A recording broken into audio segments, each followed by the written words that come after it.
And with that, welcome back inside the studio, party people. Episode number 8 of TinChattin for the 2024 campaign. He's Mike Maahs, radio play-by-play voice of the Fort Wayne TinCaps. And Mike, we said it a little bit last week, but we've seen a much different looking TinCaps team than we saw just, 3, 4, 5 weeks ago.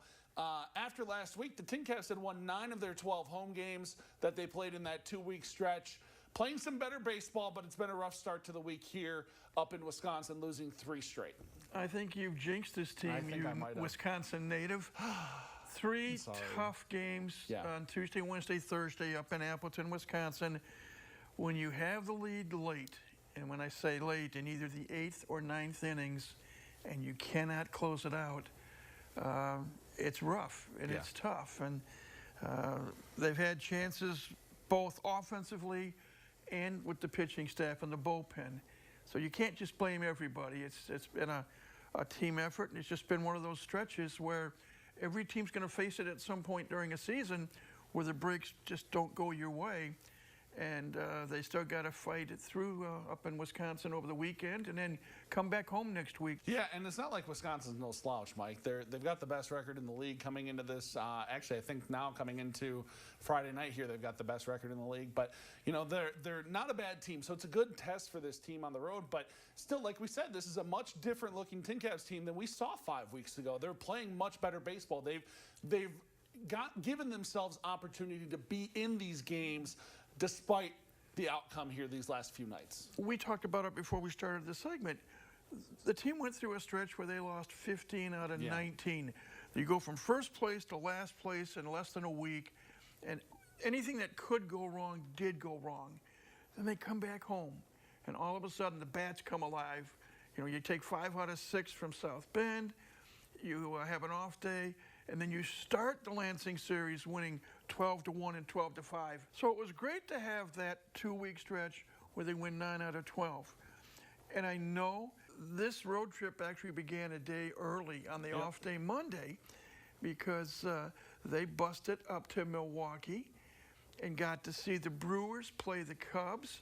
And former TinCap pitcher Robert Gasser pitched 6 innings plus, allowed no runs, 3 hits, didn't walk anybody, and struck out 7. So they've gotten to have an enjoyable trip. The only problem that's happened is that 3 tough losses, but still some other opportunities to get back on the winning side before they come home next week. Yeah, all right, Mike, continuing our coverage here of the top 15 players now to come through Parkview Field. We've mentioned some very, very good players over these last handful of weeks, but tonight's I think certainly will hold a special place in some people's hearts. Zach Eflin, a class of 2013, and you think back to that class, Mike, the pitching rotation that came through Parkview Field that year, the team was treated and the fans were treated to something special that year. Really were. You had Zach Eflin, who with the Padres at that time ended up going from San Diego to Philadelphia, and now he is with Tampa Bay. You had Max Fried, who started with San Diego, and he's the ace of the Atlanta Braves staff.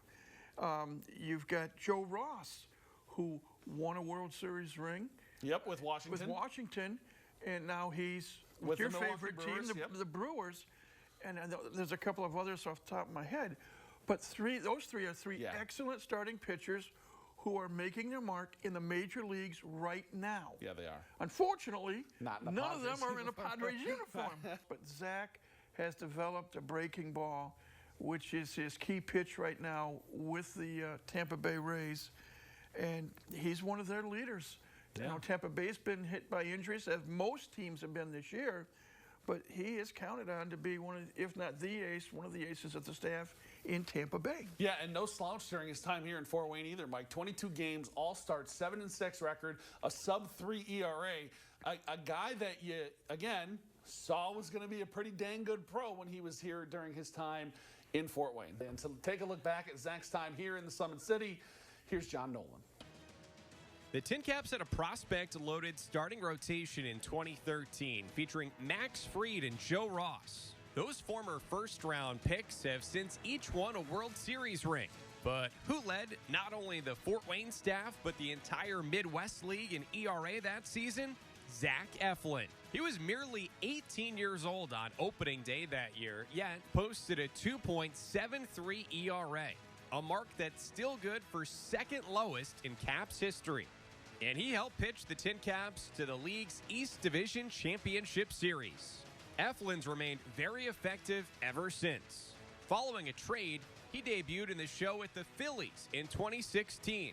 And after 7 seasons in Philadelphia, he returned to his home state of Florida last season, and with the Rays, led the American League in wins. From the 2-6-0 to the show, Zach Eflin is a TinCaps great. I appreciate John for taking a look back at Zach Eflin's time here in the Summit City. Mike, we've also taken a look at some top 15 visiting players to come through the Summit City during Parkview Field's first 15 years. Tonight, another guy that was no slouch. We've talked about Vladdy Jr., we've talked about Bo Bichette, guys like that. Tonight, we're going to talk about Carlos Correa. Carlos Correa has obviously made his name now with the Minnesota Twins for the last few years, but really made his mark on Major League Baseball during his time with the Houston Astros. Won a couple World Series titles and cemented himself as one of the premier shortstops in the game during that stretch of time when he was in Houston, and certainly it showed the part when he was here in Fort Wayne as well. Yeah, he played for the Quad Cities River Bandits. Again, he was one of Houston's top draft picks. Easy to see why. Easy to see why. A howitzer of an arm. He hits the ball well, hits the ball hard, both for average and for power. And he's a winner, as was proven, especially with the Astros. Yeah, and to take a look at his time in a Quad Cities River Bandit uniform when he visited the Summit City, again, here's John Nolan. Before blossoming into a 2-time Big League All-Star and World Series champion, Carlos Correa was a Midwest League All-Star and champion. In 2013, as just an 18-year-old, the shortstop for the Quad Cities River Bandits, then an Astros affiliate, led the single-A circuit in OPS. The native of Puerto Rico showcased his power at Parkview Field that July with 5 hits in a 3-game series, including a pair of doubles and a home run. Just a couple years later, Correa was in the show, winning the American League's Rookie of the Year award. The resume for the former #1 overall draft pick in 2012 also includes a Gold Glove. He's currently in his 3rd season with the Twins. Carlos Correa is one of the top visiting players to ever come through Parkview Field. All right, thanks again to John for taking a look back at Carlos's time, visiting the Summit City. We're glad he doesn't have to play against the Fort Wayne TinCaps anymore. Mike, speaking of the Caps, a couple more games up in Wisconsin here this week before they get to come back home to the friendly confines of Parkview Field next week. 2 more games Saturday, Sunday in Appleton, or Grand Chute, whichever you want to call it. It's like Fort Wayne and New Haven.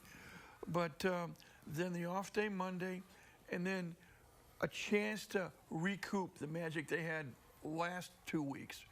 Peoria is the high A affiliate of the St. Louis Cardinals, and they've had a rough go of it this year. They have entering into play on Friday, they had the worst record in the Midwest League. I believe it was 15-33. You cannot overlook any team, and the TinCaps certainly cannot overlook Peoria, but it is a chance to get that winning mojo back as we get closer and closer.